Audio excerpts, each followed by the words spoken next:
ওকে, recording start হয়ে গেছে। So আমরা আমাদের ক্লাসে চলে যেতে পারি। সো আমরা করছিলাম চ্যাপ্টার, আজকে কিছু ইম্পর্টেন্ট নোটিস আছে, সেটা আমরা বলবো ক্লাস শেষে। সো সবাই একটু থাকবেন, এবং সবার প্রতি আমার বিনীত অনুরোধ হচ্ছে যে যারা শুরু থেকে থাকবেন, 5:10 দিকে আমরা একটা ব্রেক দেই। ব্রেকের শেষেও এসে একটু কাইন্ডলি জয়েনটা করবেন। হ্যাঁ, শুরুতে দেখা যায় 10-12 জন এবং শেষে দেখা যায় 2-3 জন থাকে, জিনিসটা আমাদের কাছে খারাপ লাগে। ঠিক আছে, ক্লাস রেকর্ডিং এর ভরসায় যদি আসলে থাকেন তাহলে সেটা আসলে করা হয় না কখনোই। ক্লাস রেকর্ডিংটা দেয়া হচ্ছে এই কারণে যে যাদের নেটের প্রবলেম থাকে বা অন্য কোনো কিছু ঝামেলা থাকে, তারা যাতে পরবর্তীতে জিনিসটা দেখে নিতে পারে, বাট ক্লাস টাইমটা আসলে থাকা উচিত, তাই তো? তো আমরা চ্যাপ্টার 3.3 করছিলাম। লাস্ট দিন আমরা নির্ণায়কের কিছু কনসেপ্ট গুলো নিয়ে আলোচনা করেছি, যেটা আমাদের এই চ্যাপ্টারটা প্রত্যেকটা অঙ্কতেই কম বেশি লাগতেছে। তো লাস্ট দিন আমরা অঙ্ক তেমন বেশি করতে পারিনি, এর পিছনে প্রথম কারণ ছিল হচ্ছে যে নির্ণায়কের কনসেপ্টটা কিছুটা হলে বোঝানো, কেন আমাদের এই জিনিসটা ইউজ করতে হয়। তো আজকে আমাদের যে অঙ্কগুলো, 4 নাম্বার অঙ্কটা আমরা করব। আমরা 3 পর্যন্ত করেছি, আমরা 2 এর 3 নাম্বার অঙ্কটা স্কিপ করেছিলাম, সেখানে আমরা ফেরত আসবো, আমার মাথায় আছে।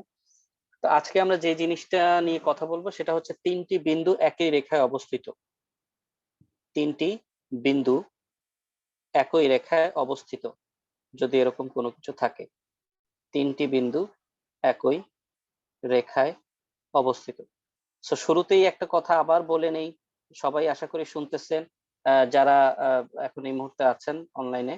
সো যদি কোনো কারণে লাইন কেটে যায়, যদি কোনো কারণে হঠাৎ করে সবকিছু বন্ধ হয়ে যায়, আহ সবকিছু যদি এরকম যদি কোনো ঘটনা ঘটে, সাথে সাথে আপনারা আবার পূর্ববর্তী যে লিঙ্কটা আছে সেই লিঙ্কে যে জয়েন করবেন। কারণ হচ্ছে নেটওয়ার্কের কারণে অনেক সময় এরকম হতেই পারে, বা আমার এখানে হঠাৎ করে ওয়াইফাই অফ হয়ে গেল, আমি সাথে সাথে মোবাইল ডাটা দিয়ে ক্লাস শুরু করব, মানে অফ হয়ে যেতে পারে।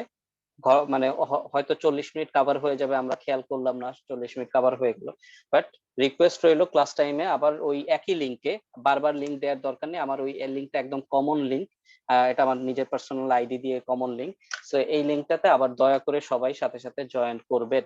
ঠিক আছে, হয়তো 2-1 মিনিট আমার দেরি হতে পারে ওয়াইফাইটা অফ করে আবার মোবাইল ডাটাটা চালু করার জন্য। সো এই জিনিসটা একটা রিকোয়েস্ট রইলো। যাই হোক, 3টি বিন্দু একই রেখায় অবস্থিত, যে জিনিসটাকে আমরা বলি ইন শর্ট সমরেখ। 3টি বিন্দু একই রেখায় অবস্থিত, এটাকে আমরা বলে থাকি সমরেখ। তাহলে সমরেখ কথাটার মানে কি? একই সরল রেখায় অবস্থিত। ঠিক আছে, এখন ত্রিভুজ, আমরা এই পুরো এন্টায়ার চ্যাপ্টারে বেসিক্যালি ত্রিভুজ নিয়ে কথা বলতেছি, যে ত্রিভুজের 3টি বিন্দু আমাদের দেয়া আছে, তাই না? তো ত্রিভুজের জন্য যদি আমাদের 3টা বিন্দু দেয়া থাকে, যে এ বিন্দু, বি বিন্দু এবং সি বিন্দু, যদি 3টা বিন্দু দেয়া থাকে ত্রিভুজের জন্য, এবং এই 3টা বিন্দু যদি আমার সমরেখ হয়, একই সরল রেখায় অবস্থিত হয়, তাহলে কি ত্রিভুজ গঠন করা পসিবল? ডেফিনেটলি ত্রিভুজ গঠন করা পসিবল হবে না। ঠিক আছে, সো ত্রিভুজ গঠন করা যদি পসিবল না হয়, তাহলে আমাদের ত্রিভুজের ক্ষেত্রফল নির্ণয় করাও সম্ভব নয়।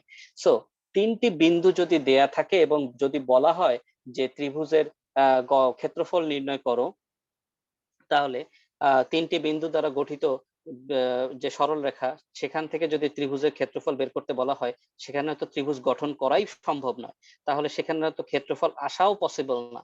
তাই 3টি বিন্দু দ্বারা গঠিত ত্রিভুজ যদি সেটা কোনোভাবে সমরেখ হয়, তাহলে সেখানে আসলে ক্ষেত্রফল 0 আসবে, মানে আলটিমেটলি আসলে ত্রিভুজ গঠন করাই সম্ভব হবে না।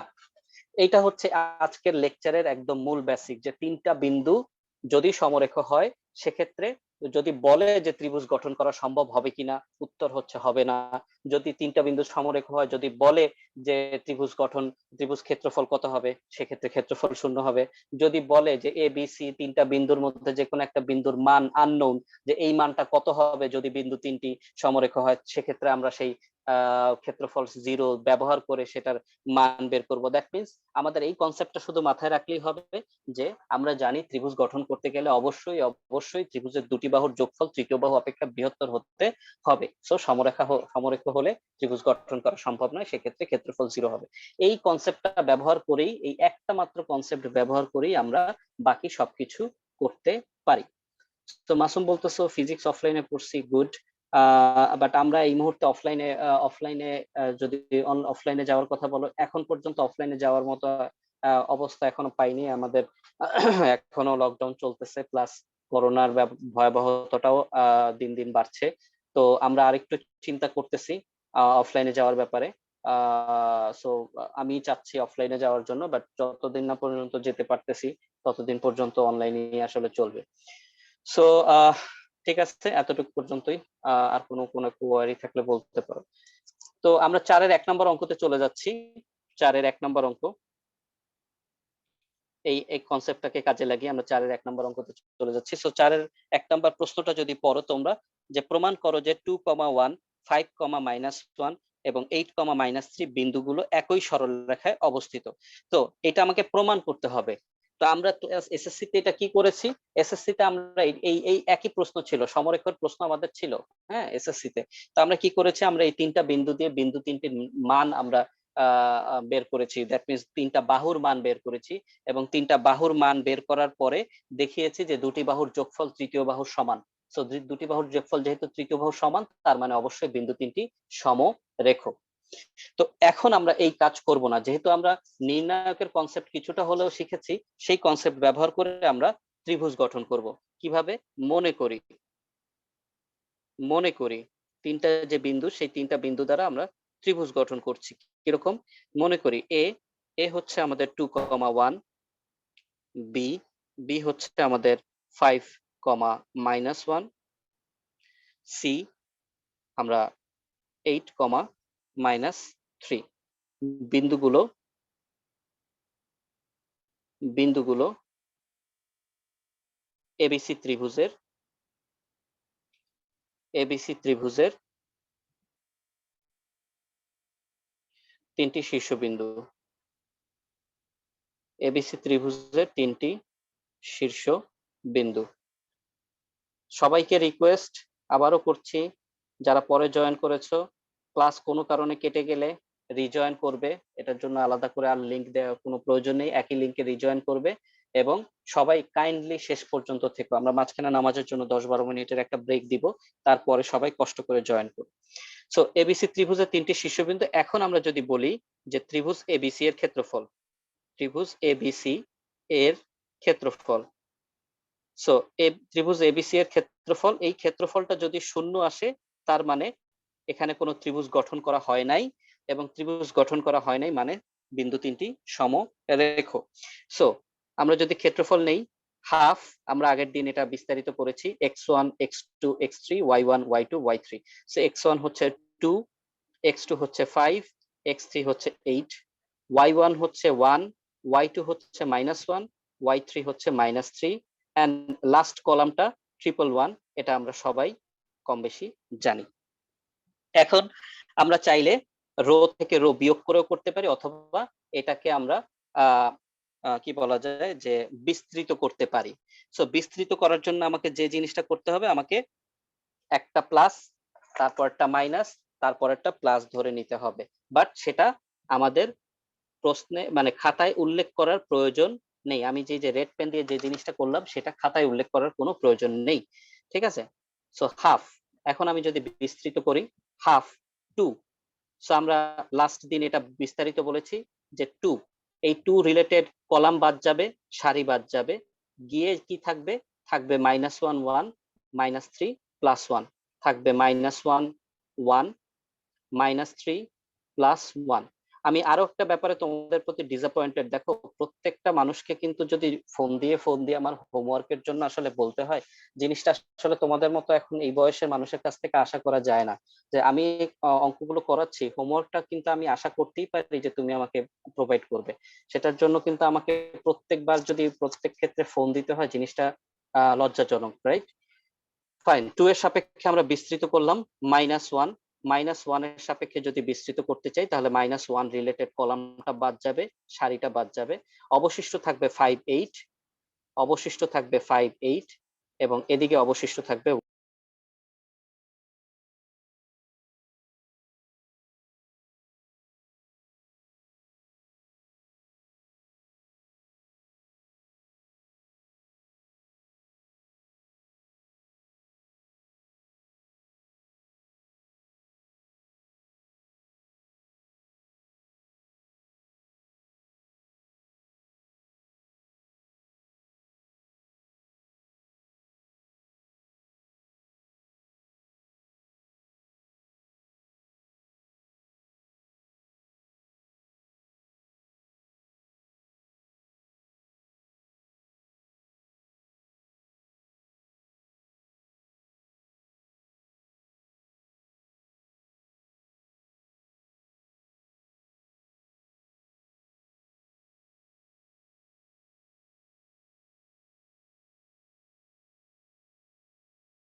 সরি এভরিওয়ান, আমার একটা মাঝখানে কল চলে আসছিল, খুব ইম্পর্টেন্ট কল। আশা করি সবাই আছো। কেউ কি চলে গেছো? খুব ইম্পর্টেন্ট একটা কল চলে আসছিল, দ্যাটস আমাকে কেটে দিতে হয়েছে। আশা করি সবাই আছো। তো এরকম নেটওয়ার্কের প্রবলেম, ফোন আসা, এগুলো তোমারও হবে আমারও হবে, বাট জিনিসটা স্টেডি রাখতে হবে আর কি। যাই হোক, যে কাজটা আমরা করছিলাম যে প্রথম সারি এর সাপেক্ষে বিস্তৃত করা, সো +2 এর সাপেক্ষে আমরা বিস্তৃত করেছি +2 এর সারি এবং কলাম বাদ দিয়ে। দেন -1 এর সাপেক্ষে আমরা বিস্তৃত করেছি -1 এর সারি এবং কলাম বাদ দিয়ে, এবং লাস্টে +1 এর সাপেক্ষে সারি এবং কলাম বাদ দিয়ে আমরা বিস্তৃত করেছি। তো এখন এই বিস্তৃত করার ফলে আমাদের সুবিধাটা কি হলো? সুবিধাটা হলো এখন আমাদের এই জিনিসটা ইজিলি মিলে যাবে। কিভাবে? আমরা ফার্স্টে উপর থেকে নিচ, বাম থেকে ডান, এই গুণটা সবসময় করি। এই জিনিসটা মাথায় রাখবা, ঠিক আছে? কারণ না হলে প্লাস মাইনাসে তোমাদের ঝামেলা হবে। সো -1 × 1, তাহলে এখানে হয়ে যাবে -1। আলিফ বলতেছো নেটওয়ার্ক পুয়ার। আমার এখান থেকে নেটওয়ার্ক ঠিক আছে, আমি ডেস্কটপেও আলাদাভাবে দেখতেছি। সো তুমি একটু, তোমার নেটওয়ার্কে হয়তো ইস্যু থাকতে পারে, ঠিক আছে? ওকে, -1 × 1 -1, এন্ড দেন সূত্রের একটা মাইনাস রয়েছে, আর -3 × 1 সেক্ষেত্রে তৈরি হবে -1, তাহলে আলটিমেটলি জিনিসটা হয়ে যাচ্ছে +3। -3 × 1 এ হচ্ছে -3, আর আগে একটা মাইনাস, তাহলে হয়ে যাচ্ছে +3। -1, 5 × 1 5, -8 × 1 8, প্লাস 1 × 5 × -3 -15, সূত্রের একটা মাইনাস রয়েছে, and 8 × -1 এ হয়ে যাবে -8, হয়ে যাচ্ছে +8। তো এই হচ্ছে আমাদের বিস্তৃত করা শেষ। এখন আমরা just normal calculation, half, so 2 × +2 -1 × -1 × -3 plus 1 × -15 plus 8, that means -7। তাহলে এখানে আমাদের অবশিষ্ট থাকছে half into 2 and 2 2 4 plus 3 and -7, that means half into 7 minus 7, and ultimately half into 0। তো হাফ ইন্টু 0, ডেফিনেটলি সেটা কি আসবে? ডেফিনেটলি সেটা 0 আসতে বাধ্য। এখন এই যে আমাদের 0 আসলো, এবিসি ত্রিভুজের ক্ষেত্রফল 0 আসলো, তাহলে আমরা এভাবে লিখবো, যেহেতু ত্রিভুজ এবিসি বা এবিসি বিন্দু দ্বারা গঠিত ত্রিভুজ এবিসি এর ক্ষেত্রফল 0, ত্রিভুজ এবিসি এর ক্ষেত্রফল 0, সুতরাং এ, বি, সি বিন্দু তিনটি একই রেখায় অবস্থিত। এটা আমাদেরকে প্রমাণ করতে বলেছে, এবং আশা করি আমরা কোন লজিকে এই জিনিসটা প্রমাণ করেছি সেটা নিশ্চয়ই তোমরা বুঝতে পেরেছো। Any question on that? কোনো প্রবলেম আছে এই অংশটাতে?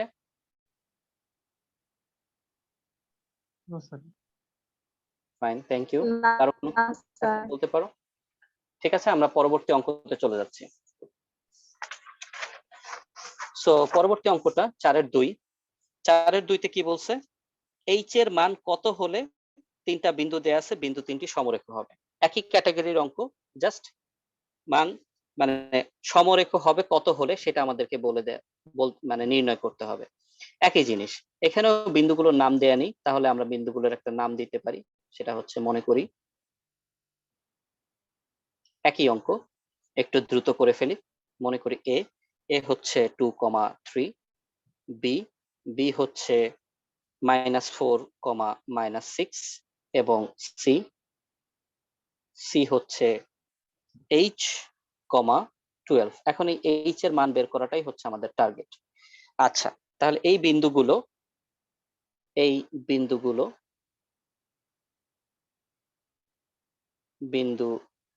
Sorry for the spelling mistake, বিন্দুগুলো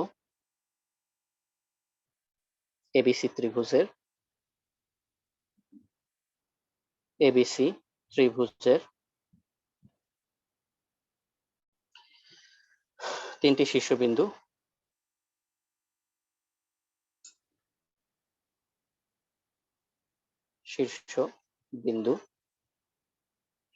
সুতরাং ত্রিভুজ এবিসি এর ক্ষেত্রফল, এবং যেহেতু এটা 0 তাই আগে আমরা ক্ষেত্রফল বের করে প্রশ্ন মতে তার ফলাফলটা সমান 0 বসাবো। ত্রিভুজ এবিসি এর ক্ষেত্রফল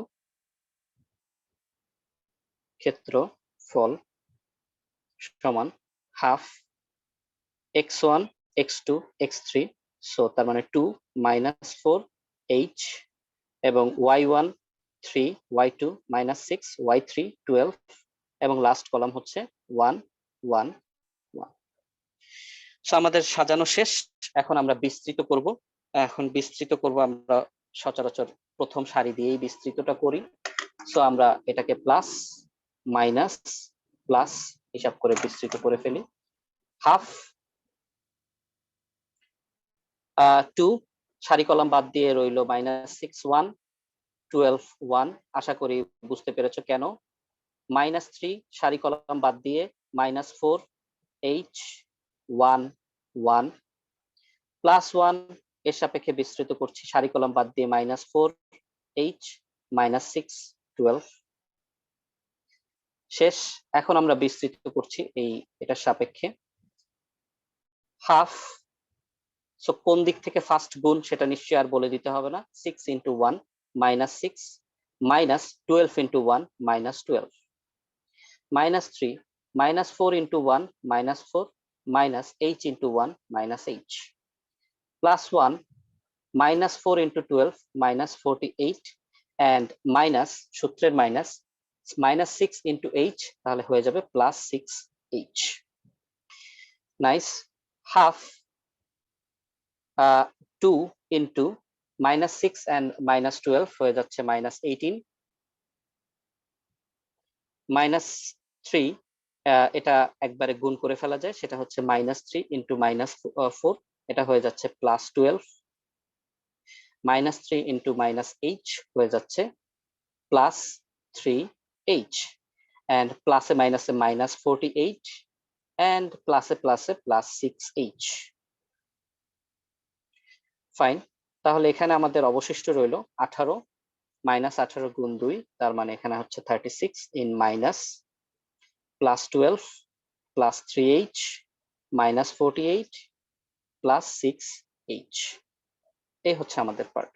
এখন হাফ, এখানে আমরা দেখতে পাচ্ছি 3h 6h প্লাস অবস্থায় রয়েছে, তাহলে কত হবে 9h, and now -48 and -36, -48 and -36 করলে আসছে -84, -84 থেকে যদি আমরা +12 বাদ দিই তাহলে আমাদের থাকছে -72 বর্গ একক।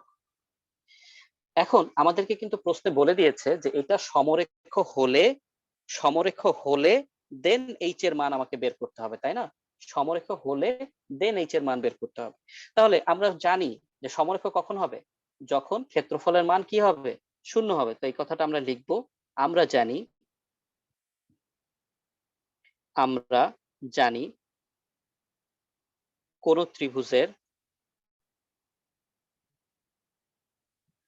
কোন ত্রিভুজের শীর্ষবিন্দু তিনটি,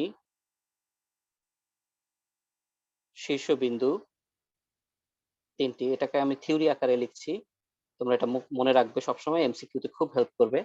শীর্ষবিন্দু তিনটি একই সরলরেখার উপর অবস্থিত হলে, একই সরলরেখার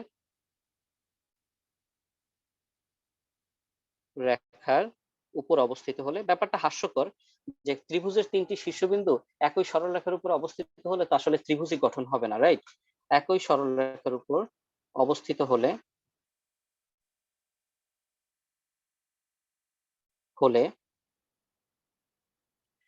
উহার বা ত্রিভুজটির ক্ষেত্রফল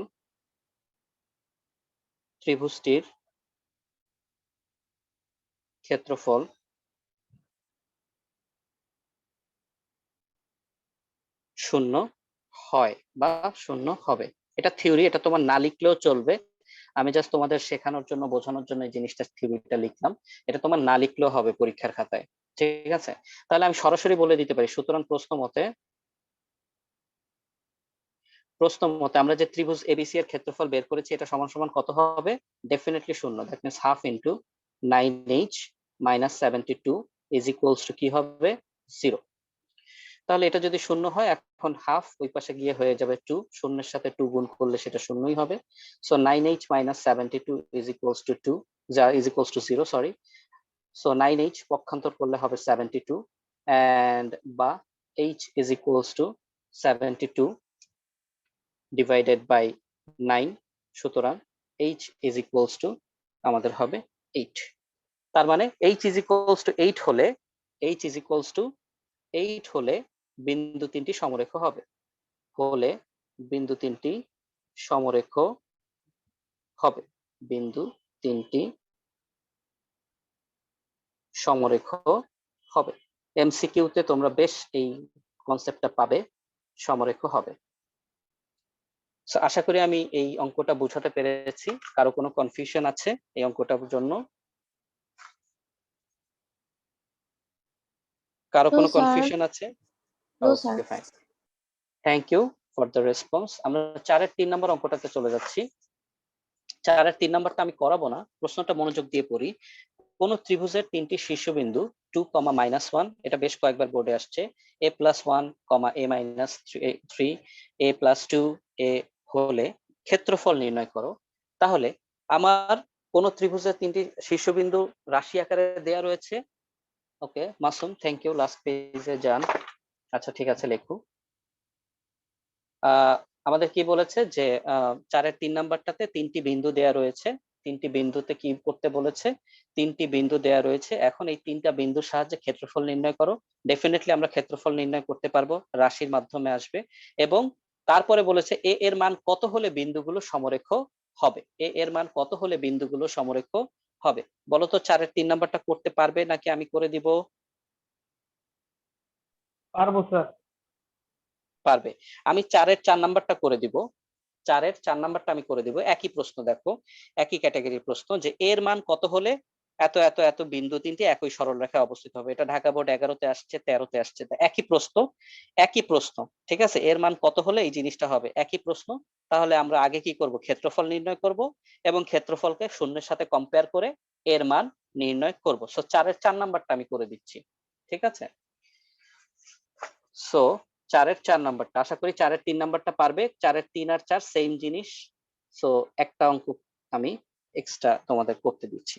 এর মান কত হলে, তো এখানে যে তিনটা বিন্দু স্যার দেওয়া রয়েছে সেই হ্যাঁ স্যার বলেন। স্যার আপনি 4-এর 3 নাম্বারটা করালে ভালো হতো না? এটার অ্যান্সারটা খুবই উইয়ার্ড। এটার অ্যান্সার উইয়ার্ড না স্যার, দেখেন আমি বুঝতে পারছি আপনার প্রবলেমটা। 4-এর 4 নাম্বারটা আমি করি, 4-এর 3 নাম্বারটা 4 নাম্বারটার চেয়ে সহজ। 4-এর 3 এই জন্যই আমি 4 নাম্বারটা করে দিচ্ছি। হ্যাঁ, 4-এর 4 নাম্বারটা করে দিলে আপনি অটোমেটিকলি একবার ট্রাই করলে 4-এর 4 নাম্বারটা পেরে যাবেন, ঠিক আছে? আমি খুব কঠিন কিছু আপনাকে হোমওয়ার্ক হিসেবে দিব না কখনোই, যেটা আপনি পারবেন না। আগে দেখি 4-এর 4 নাম্বারটা দেখি, না পারলে আমি পরের ক্লাসে 4-এর 3 নাম্বার করে দিব, আমার কোনো আপত্তি নেই। বাই দ্য ওয়ে আমাদের কিন্তু 9 মিনিট বাকি আছে, সো কল কেটে গেলে আবার রিজয়েন করবেন। সো আগে থেকেই বলে দিই। তো মনে করি তিনটা বিন্দু নাম দেই আগে। মনে করি এ এ এ হচ্ছে আমাদের a, 2 - 2a, এটা এ বিন্দু। বি বিন্দুর স্থানাঙ্ক হিসেবে দেয়া রয়েছে 1 - a, 2a, এবং সি বিন্দুর স্থানাঙ্ক হিসেবে দেয়া রয়েছে -4 - a, 6 - 2a। এই বিন্দুগুলো এই বিন্দুগুলো এই বিন্দুগুলো এবিসি ত্রিভুজের এবিসি ত্রিভুজের তিনটি শীর্ষবিন্দু। একই ফরম্যাটে আমি কিন্তু অঙ্কগুলো করছি। সো লেখাগুলো নিয়ে কোনো কনফিউশন হওয়ার আমি কোনো কারণ দেখছি না। সো তিনটি শীর্ষবিন্দু হয়ে গেল। সুতরাং ত্রিভুজ এবিসি এর ক্ষেত্রফল, ত্রিভুজ এবিসি এর ক্ষেত্রফল। 4-এর 3 নাম্বার অঙ্কটার চেয়ে 4-এর 4 নাম্বার অঙ্কটার যে রাশির যে পিকুলিয়ার জিনিসটা এটা একটু বেশি, 4-এর 3 নাম্বারটা সেই তুলনায় সহজ। তো করে দেখবে, না পারলে আমি নেক্সট ক্লাসে করে দিব। সো এবিসি ত্রিভুজের ক্ষেত্রফল দাঁড়াবে half. So x1 x2 x3, আশা করি কারণ সবাই বুঝতে পেরেছি। y1 y2 y3, আশা করি এটাও আমরা সবাই বুঝতে পেরেছি। এন্ড লাস্ট কলামে রয়েছে 1 1 1। সো এই যে অঙ্কটা, এই যে পার্টটা, এই পার্টটা আমাদের কি দেখাচ্ছে? এই পার্টটা আমাদের দেখাচ্ছে যে এখানে রাশি রয়েছে। আগের অঙ্কগুলোর মতো সংখ্যা দ্বারা বিস্তৃত করে এটা করা যাবে না। সংখ্যা দ্বারা বিস্তৃত করে, সংখ্যার মতো করে বিস্তৃত করে করা যাবে না বললে ভুল, করতে গেলে কষ্ট হবে, করতে গেলে কষ্ট হবে। সেই জন্য আমরা কি করব? আমরা শূন্যের আশ্রয় নিব, মানে কিভাবে শূন্য বানানো যায় সেটা আমরা দেখব। এবং এই চ্যাপ্টারের অঙ্কের ক্ষেত্রে শূন্য বানানোর জন্য সবচেয়ে সহজ কি? রো 1 এর সাথে রো 2 এর বিয়োগ দাও, আবার রো 2 এর সাথে রো 3 এর বিয়োগ দাও, ব্যাস এই বিয়োগের কাজটা করো, শূন্য হয়ে যাবে। আর শূন্য হয়ে গেলে তোমার জন্য বিস্তৃতকরণ করা প্রচন্ড সহজ। এখন আমরা কি করছি? আমরা ফার্স্টে যে কাজটা করছি সেটা হচ্ছে 1 নাম্বার সারির সাথে 2 নাম্বার সারি বিয়োগ করছি, বিয়োগ করে বিয়োগফলটা আমরা 1 নাম্বার সারিতেই রাখবো। তার মানে খেয়াল করো, এই জায়গাটা কিন্তু গুরুত্বপূর্ণ। আমি 1 নাম্বার সারির প্রথম উপাদান লিখলাম a মাইনাস 2 নাম্বার সারির প্রথম উপাদান কত? a1 মাইনাস a, তাহলে সেটা হবে -1 প্লাস a গেল।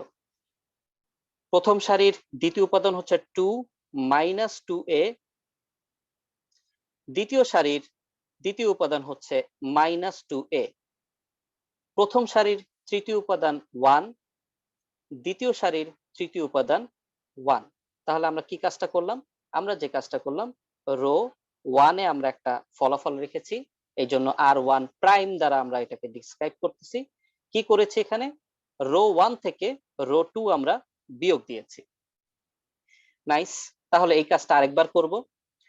1 মাইনাস a, 1 মাইনাস a দ্বিতীয় সারির প্রথম উপাদান, এবং তৃতীয় সারির প্রথম উপাদান রয়েছে -4 মাইনাস a। তাহলে আমি যদি এখানে মাইনাস দেই, তাহলে এই সূত্রের মাইনাসের কারণে -4টা হয়ে যাবে +4, মাইনাস এটা হয়ে যাবে প্লাস a। আশা করি এই ছোট ছোট ব্যাপারগুলো তোমরা বোঝার যথেষ্ট বয়স হয়েছে। দেন দ্বিতীয় সারির দ্বিতীয় উপাদান হচ্ছে 2a minus 6 plus 2a, that means তৃতীয় সারির দ্বিতীয় উপাদানকে আমরা ক্যালকুলেট করলাম। এন্ড লাস্ট উপাদান হচ্ছে 1 মাইনাস 1, তার মানে আমরা r2 প্রাইমে একটা ফলাফল রেখেছি। কি ফলাফল? r2 থেকে আমরা r3 বিয়োগ দিয়েছি। ওকে, এবং রো 3 তে আমরা কোনো কাজ করিনি, তাই রো 3 যে অবস্থায় ছিল সেই অবস্থায় থাকবে। রো 3 যে অবস্থায় ছিল সেই অবস্থায় থাকবে। তাহলে এটা করে লাভ কি হলো? স্যার এত কঠিন করে লাভ কি হলো? এটা কঠিন না, এটা আসলে অনেক সহজ কাজ। প্রথমে হয়তো একটু কঠিন লাগতে পারে। লাভটা কি হয়েছে? এখানে a প্লাস a, এখানে পেয়ে যাচ্ছি আমরা 2a মাইনাস 1, এখানে a আর প্লাস a মাইনাস a কাটাকাটি যাচ্ছে, এখানে থেকে যাচ্ছে 4 প্লাস 1 5, এন্ড নিচে তো -4 মাইনাস a রয়েই গেল। এখানে আমাদের 2 মাইনাস 4a হয়ে গেল, 2 মাইনাস 4a হয়ে গেল, এন্ড এখানে আমাদের প্লাস 2a প্লাস 4a এখানে হয়ে গেল 4a minus 6 divided by 6 minus 2a, and এখানে 0 0 এন্ড লাস্টে 1। এখন আমরা যদি এই তৃতীয় কলাম এর সাপেক্ষে বিস্তৃত করি, তাহলে তৃতীয় কলামের সাপেক্ষে বিস্তৃত করলে প্রথমটাতে প্লাস, তারপরেরটাতে মাইনাস, তারপরেরটাতে প্লাস ধরে আমাদের কাজ করতে হবে, রাইট? তাহলে আমরা যদি এখন এটাকে বিস্তৃত করি, তাহলে আমরা একটা জিনিস ভালো মতোই বুঝতেছি, +0 দ্বারা বিস্তৃত করা লাগবে না, -0 দ্বারা বিস্তৃত করা লাগবে না, কারণ এটা গুণ অবস্থায় থাকবে +0 বা -0, তাহলে আলটিমেটলি সেটা 0ই হয়ে যাবে। তাহলে শুধুমাত্র আমার একটা পার্ট বিস্তৃত করলেই হয়ে যায়, সেটা হচ্ছে +1। +1 এর সাপেক্ষে যদি আমি বিস্তৃত করতে চাই, তাহলে +1 এর সাপেক্ষে সারিটা বাদ যাবে, কলামটা বাদ যাবে, +1 এর সাপেক্ষে সারিটা বাদ যাবে, কলামটা বাদ যাবে, তাহলে অবশিষ্ট কি থাকবে?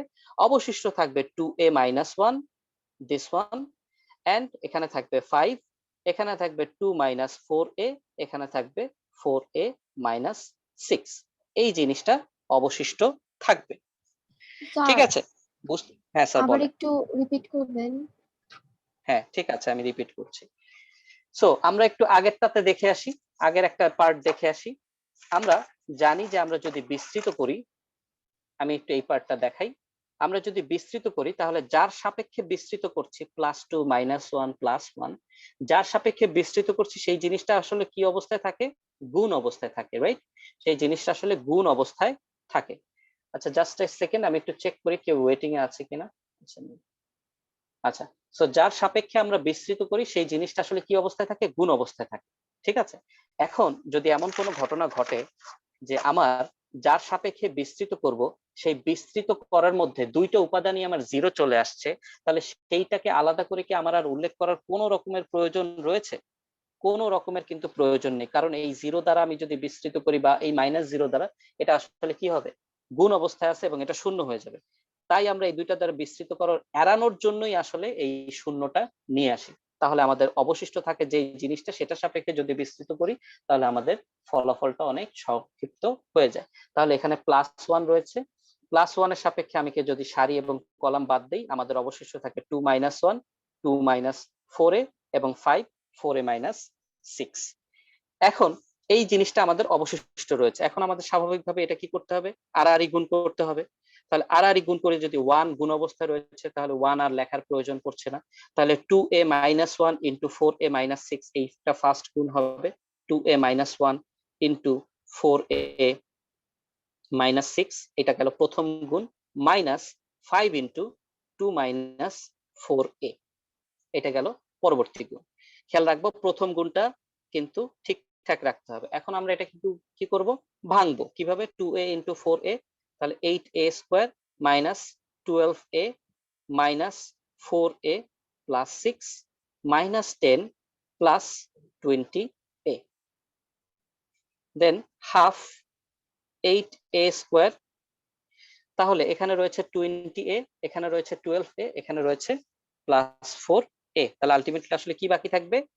আলটিমেটলি আসলে বাকি থাকবে প্লাস 4a। আর এখানে আমাদের রয়েছে প্লাস 6, এখানে রয়েছে আমাদের মাইনাস 10, তাহলে প্লাস 6 এবং মাইনাস 10 আসলে কি থাকবে? মাইনাস 4 অবশিষ্ট থাকবে। এখন যেহেতু হাফ বাইরে গুণ অবস্থায় রয়েছে, তাহলে আমরা একটা ভিতর থেকে দেখতে পাচ্ছি সবগুলো জোড় সংখ্যা, তাহলে একটা 2 কমন নিয়ে আসতে পারি। তাহলে 4a square plus 2a minus 2 হয়ে গেল। এখন 2 আর 2 কাটাকাটি গেলে আমাদের আলটিমেটলি রাশিটা কি চলে আসলো? 4a square plus 2a minus 2।